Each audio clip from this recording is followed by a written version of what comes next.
ஓம் காத்தியாயனாய வித்மகே கன்னியாகுமரி சதிமகே தன்னோ துர்கா பிரச்சோதயாது. ஹலோ, நடிகர் விஜய் ப்ரோ. ஐயா, உனக்கு மட்டும் 150 கோடி ரூபாயில் வீடு எப்படியோ இருந்துட்டு போ. சொந்த விஷயம். நீ நடித்த உன் நடிப்புக்கு பொதுஜனங்க ரசிகர்கள் போட்ட காசு தான் 150 கோடி ரூபா வீடு. ஒவ்வொரு படம் உட்காகும் போதே உங்கள் அப்பா அட்வான்ஸ் வாங்கி நிலம் வாங்கி போட்டார் உனக்கு. சரி, என்னமோ பண்ணிக்கிட்டு போ. பொது வாழ்க்கைக்கு அரசியலுக்கு வந்துட்ட.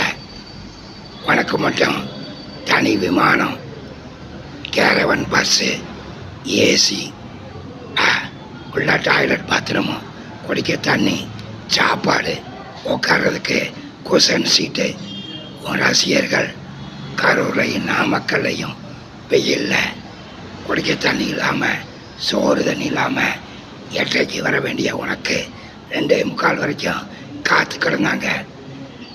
கரூரில் காலையில் 10-11 மணிலேருந்து 7 மணி வரைக்கும் காத்து கிடந்தாங்க.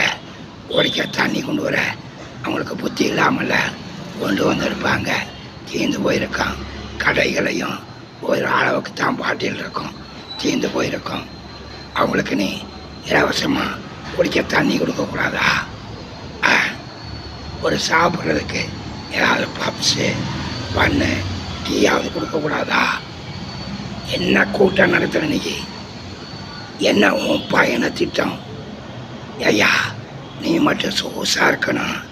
ரசிகர்கள் பாவம் இல்லையா? கூட்டத்தை கட்டுப்பாடு பண்ணியா? என்ன பண்ணி வச்சிருக்கிற? 40 உசுர பழி வாங்கிட்டியா?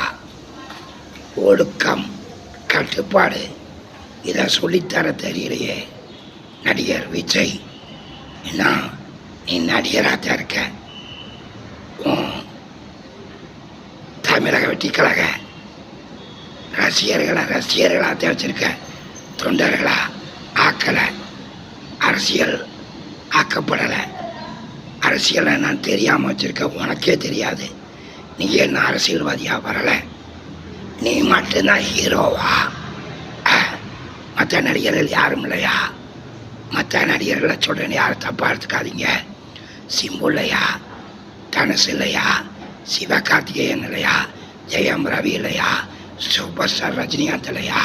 பத்மஸ்ரீ டாக்டர் கமலஹாசன் இல்லையா? எத்தனையோ நடிகர்கள். நீ மட்டும்தான் ஓவியமா